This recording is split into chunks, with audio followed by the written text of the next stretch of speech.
Oh, hello. I didn't see you there. I'm Scott Fox, lifelong insurance nerd. And today we're talking about something that confuses almost everyone. Medicare enrollment periods. It's not just one window. There are different rules depending on whether you want original Medicare, a Medigap plan, or a Medicare Advantage plan. But here's what no one tells you. Missing the right one can cost you thousands or lock you out of coverage completely.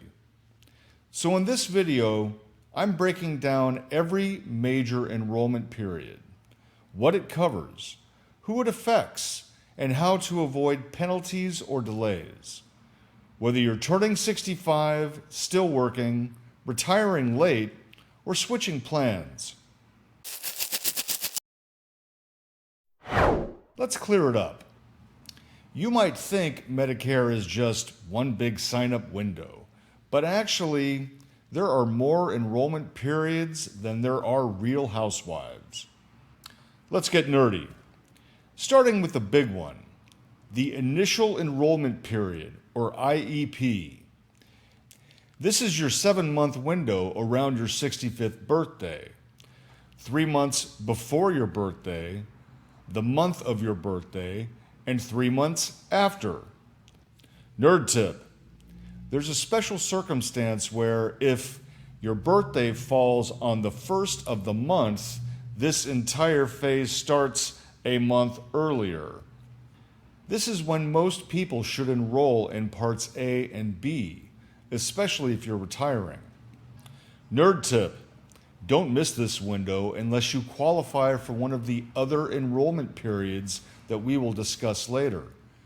You may pay a late enrollment penalty on Part B that lasts forever.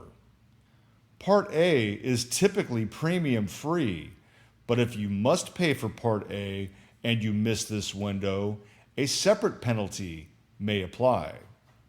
General Enrollment Period, or GEP.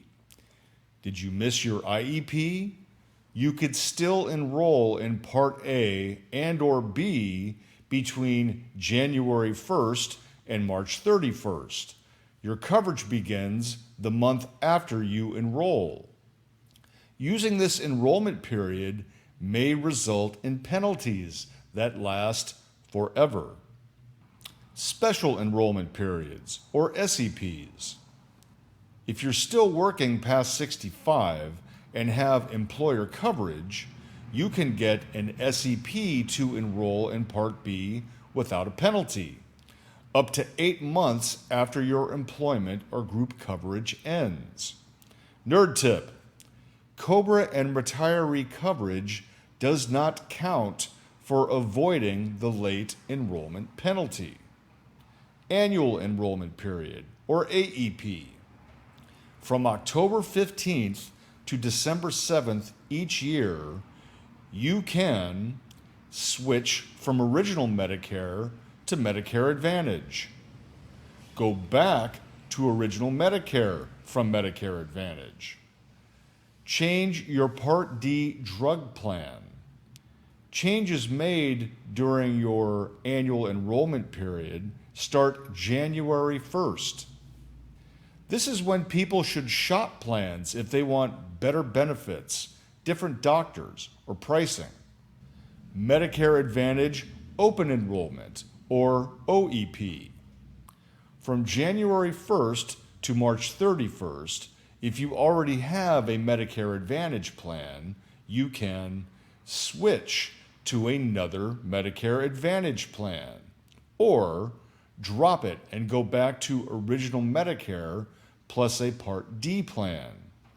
You cannot join an Advantage plan for the first time during this window if you don't already have one. Medigap Open Enrollment Period.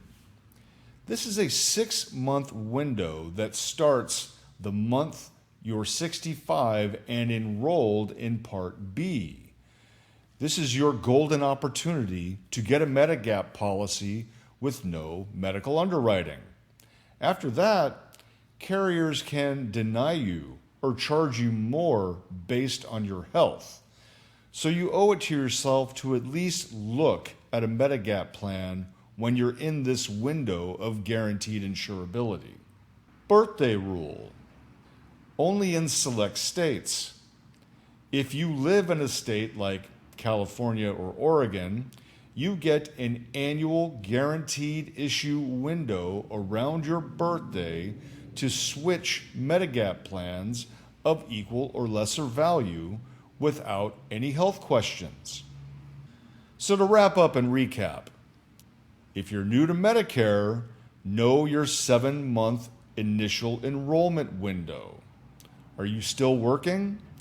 You may qualify for a special enrollment period. Want to switch plans? Watch your AEP and OEP to see about switching or upgrading. Considering a Medigap plan? Do not miss your 6-month open enrollment. If this feels a little overwhelming, don't worry. That's why I'm here. Click the link in the description to schedule a free consultation. I'll help you make the right move for your Medicare journey. And hey, if you found this video helpful, give it a like. Subscribe if you want more clear, real-world Medicare advice from a lifelong insurance nerd like me. Catch you next time, and stay nerdy, my friends.